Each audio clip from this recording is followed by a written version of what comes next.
My name is Joshua P. Johnston. I'm a graduate student in the College of Education at the University of Tennessee. Go Vols. My research is focused on how novice teachers negotiate a teacher identity during a year-long teaching internship. And I've approached my work using the ontological and epistemological stance provided by discursive psychology and the methods of discourse analysis that accompany it. As a disclaimer, I say ontological and epistemological a lot. If you think that's pretentious, I apologize in advance.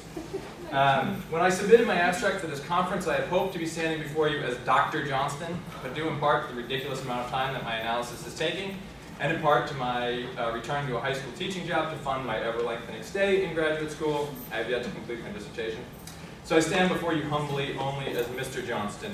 Of course, in this setting, I much prefer Joshua, but Mr. Johnston is the title by which my sophomore and junior language arts students call me at Lenore City High School. So, go Panthers. That is, except for the few students who do not understand the bite of calling a frustrated graduate student by a title he has not yet earned, and they call me Dr. J, and it cuts me deep every time. I offer this introduction to you because I feel that I'm supposed to tell you who I am. I'm supposed to give you a glimpse into where I'm coming from. As academics, we seek and value a scholar's credentials, life experiences, formal epistemology, and ontology, research methods, etc. Perhaps knowing something about me will allow you to understand the perspective I take on my research, this presentation, conversations that we have over coffee, and future papers that I write. Though I hardly call what I just gave you a reflexivity statement, I suppose it might serve a similar purpose. Now, in a room full of qualitative researchers, I do not need to defend the value of reflexivity statements and the process of writing them. At their very least, they allow consumers of research to gain an understanding of a researcher's position in relation to his research. At their best, they supposedly allow researchers to go through the process of reflecting on who they are as scholars, what they've experienced personally, professionally, and what motivates them to conduct their studies in an effort to bracket what might otherwise shape the interpretation of data. At times, we may even believe that through a thorough reflecting and bracketing process, we can avoid contaminating our sample and discover the pure and scientific results of our research. However, I wish to challenge the notion that we can ever adequately reflect on our positionality to filter out the global impact of our assumptions and biases, because the researcher's influence does not only appear during the interpretive process of analysis. If qualitative, holy cow, I apologize. Yeah, I do it all the time. If qualitative research is an artistic process, a researcher is far more like a sculptor calling forth a creation from a clump of clay than an art critic interpreting the sculpture when it has been completed. That is, the researcher's fingerprints so completely cover their study that they should begin to think of themselves as part of the data rather than simply an interpreter of it. As researchers, every decision we make about our study impacts our findings. And when our study design puts us in contact with our participants through interviews, focus groups, case studies, questionnaires, and the like, we must orient to our own contributions as a crucial part of the data. So, as I mentioned earlier, I ground my work in discursive psychology. Typically, studies from that perspective analyze naturally occurring data. Unlike interviews or focus groups, naturally occurring data is not researcher-generated. That is, that event of interest would still occur even if a researcher were not conducting the study. So the researcher is usually not present in the corpus of data that is produced. Though interviews have occasionally been used to gather data for studies grounded in discursive psychology, doing so is certainly not the norm. And as a result of the separation between the types of studies usually approached in discursive psychology and other types of qualitative studies, qualitative researchers whose studies utilize researcher-generated data, like interviews and focus groups, have not consistently considered the impact of the researcher on the turn-by-turn level. The study that provides the data for today's presentation is a discourse analytic study of novice teachers during their year-long internship. The primary purpose of that study was to answer the question, how do English education interns in a year-long internship employ discursive strategies to negotiate a teacher identity? To answer this question, I utilized microanalysis, looking at the impact of individual words and phrases rather than broad emergent themes in the 20 hours of audio-recorded meetings that I conducted with my interns over the year. Now, from the onset of my analysis, I oriented to myself as a participant in the study. I went so far as to give myself a pseudonym, Jonathan. And I recognized the impact I had on the shape of conversations. That took forever to get right. As the one conducting the meetings, I also recognized that I had much more control over topics of conversation and what comments counted as relevant or tangential. Much like an interviewer, I had power in the encounter that the interns did not have. Unlike an interviewer, however, I did not assume that the questions I asked would help me uncover hidden truths. Nor did I assume that if I behaved as an ideal researcher, I would be able to keep their responses pure, scientific. Instead, I believed that each question about their experiences worked to construct a conversational encounter. During my analysis, I was surprised, however, just how much my own utterances impacted how my participants could contribute. So what follows is a series of examples of how my utterances impacted the utterances of the other participants. It is my hope that these sufficiently demonstrate the need to consider yourself as a participant within your own study and to examine your own contributions as critically as you examine contributions of your participants. I'll start with a relatively benign example that shows how microanalysis can highlight the moment-by-moment, turn-by-turn influence of participants, including the researcher, on one another. In this particular meeting, Nick has come directly from a computer lab in the campus library and has entered the meeting a few minutes late, right after it's begun. As he enters the meeting, he recognizes that he has left his flash drive in the computer he was working on. In my haste, I forgot my flash drive up at the library that has my life on it. So I'm probably gonna go get that, go grab that about now. Now the bracketed text in the transcript indicates an overlap in talk with the aligned bracketed material on the following line. As Jonathan is saying, should probably, Nick is saying, so I'm. As Nick says, probably gonna, Jonathan completes his own term with, go get that. Of course, in conversation, this just sounds like people talking over each other, and it's a transcription nightmare. What is of interest in this exchange is the immediate impact of Jonathan's utterance on Nick's words. A study using thematic analysis might transcript Nick's speech as one term. Quote, in my haste, I forgot my flash drive up at the library that has my life on it, so I'm probably going to go grab that about now. The comment seems like a straightforward statement about making a mistake and needing to take the corrective action of retrieving the flash drive.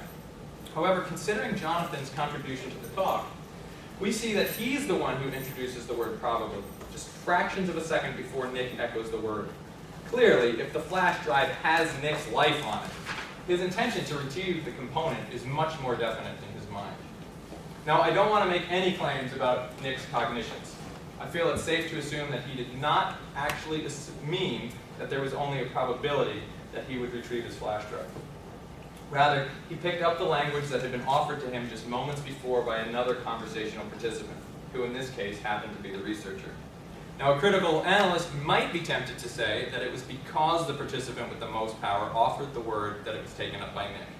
But the immediacy of its use, less than a second after it was first deployed by Jonathan, seems to suggest that Nick used the word without deliberate cognition.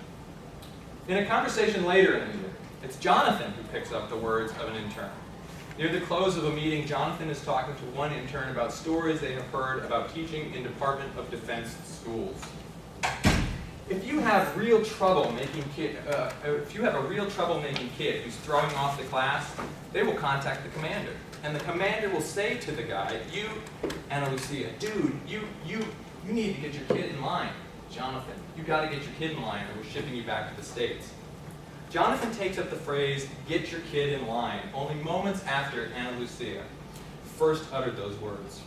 Though these particular examples seem trivial, what these excerpts demonstrate is the subtle impact that every participant can have on each other's utterances, and the need to recognize how the researcher may also shape and be shaped by the responses of those in his study. It is possible that the mutual impact of each other's words and how they are interpreted and deployed may be deliberately introduced into the conversation and negotiated within that group's conversational space. This following excerpt from a meeting near the end of the first semester, for instance, Jonathan comments on a statement that Nick made less than 30 seconds before about a logbook of observation experiences that the interns are required to complete by the end of the term. He just told me it's empty. It's not empty. No, he didn't say it's empty. Oh, he said it's relatively barren. It's like probably half full. He said it's bare-ish, is what he said. But I've done everything. Oh, bear-ish. I highlight this exchange to note that the participants find individual word choice noteworthy enough at times to negotiate the specific word that Nick deployed less than a minute earlier. Zeke rejects Jonathan's statement that the logbook was empty and replaced the word with relatively barren. It would seem that empty is an unacceptable condition for this required assignment to be in after a full semester. And Zeke intervenes to correct Jonathan. According to Ana Lucia, however, Nick said it was bare-ish. 3 interns work against the language deployed by Jonathan, their supervisor and the primary researcher in this study. Without our recording, Nick's actual utterance would be lost to the past and open to interpretation and negotiation. For the record, Nick's actual utterance was, "It's still pretty bare, it's still pretty bare. I've done everything, I just haven't completed it." Now, most of the time, these types of discussions about exact word choice do not appear in the data. Instead, a researcher must closely examine his own utterances in the corpus of data to determine how they may have limited and licensed future conversational resources for the participants. As I listened to my recordings over and over, transcribed the meetings, and coded the transcripts, I found a number of significant areas where Jonathan's utterances may have impacted the conversational resources available to the other participants. For the sake of time, I will only touch on a few examples of how the researcher's specific discursive moves work to limit and license the talk of the participants, ultimately creating an environment in which some talk was acceptable and some was not. I will then conclude with a specific example from my study's findings. Limiting talk. Through a variety of methods, the researcher can impact the data by limiting what is acceptable in the conversational space. Examples of this impact would obviously include bad research practices, like overtly rejecting what a participant says by scowling, contradicting, or giving clear indications that a participant's comments are unwelcome.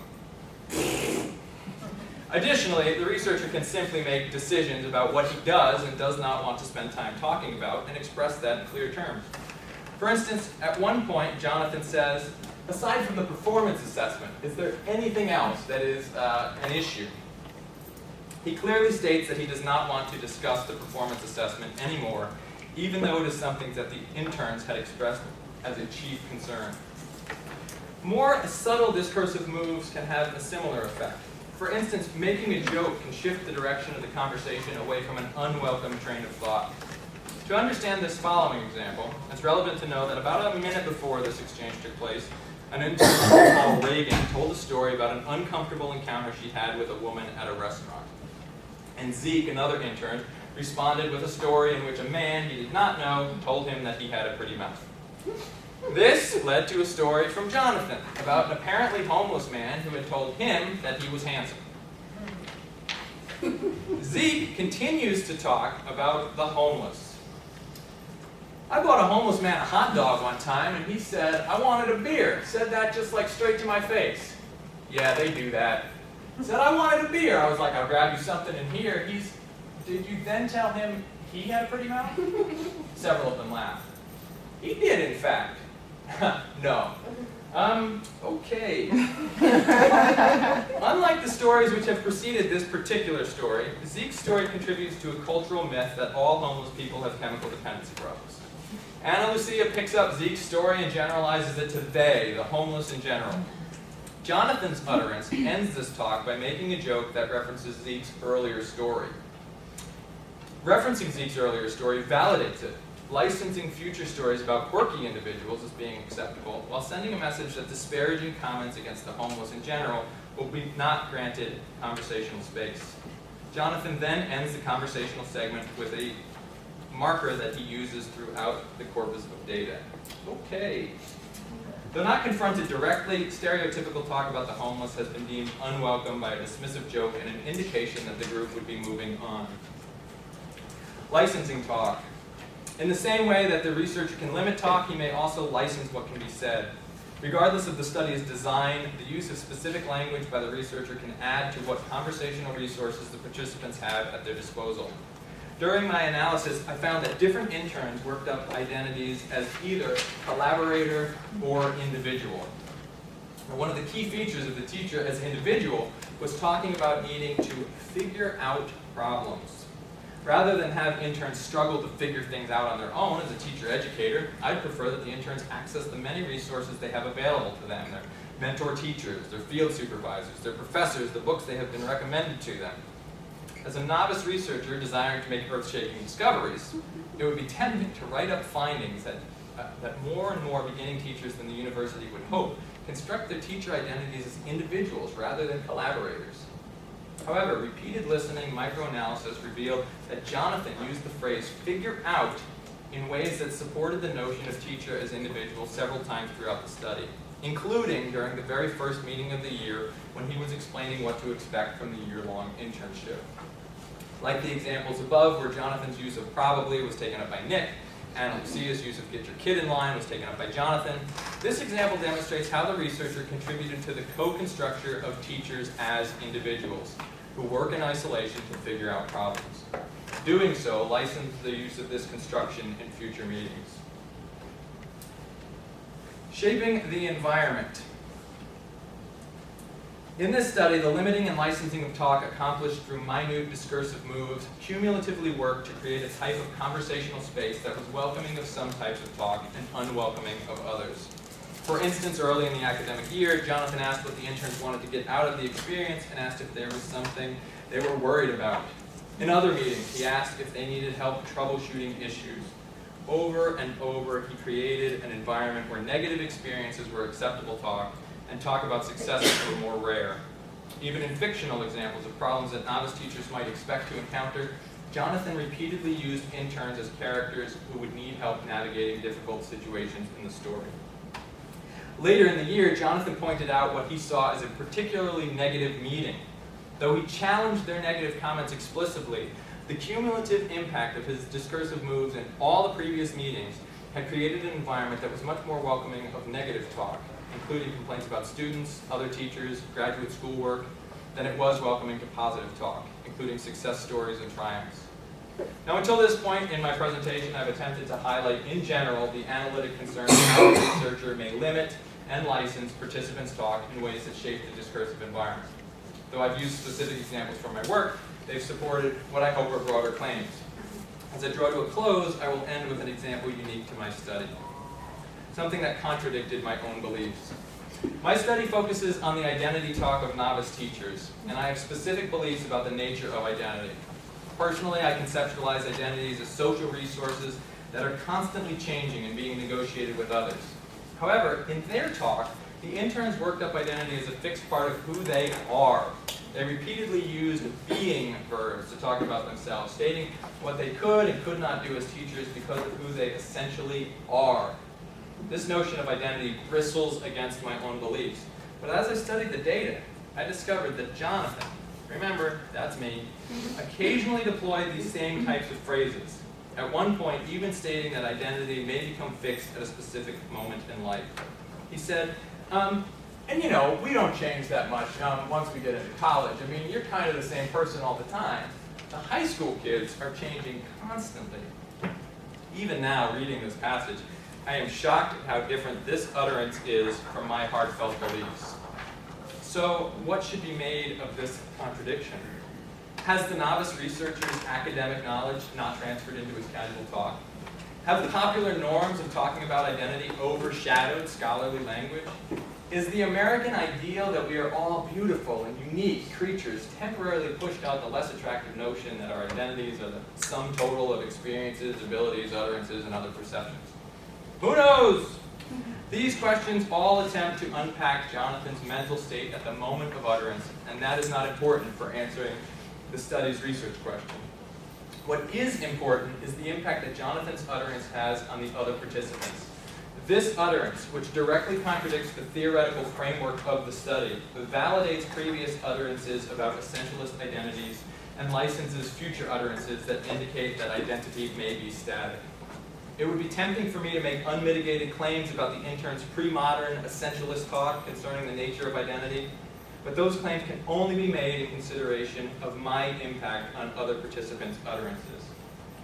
To conclude, I contend that as qualitative researchers, we must orient to our own contributions as part of the corpus of data.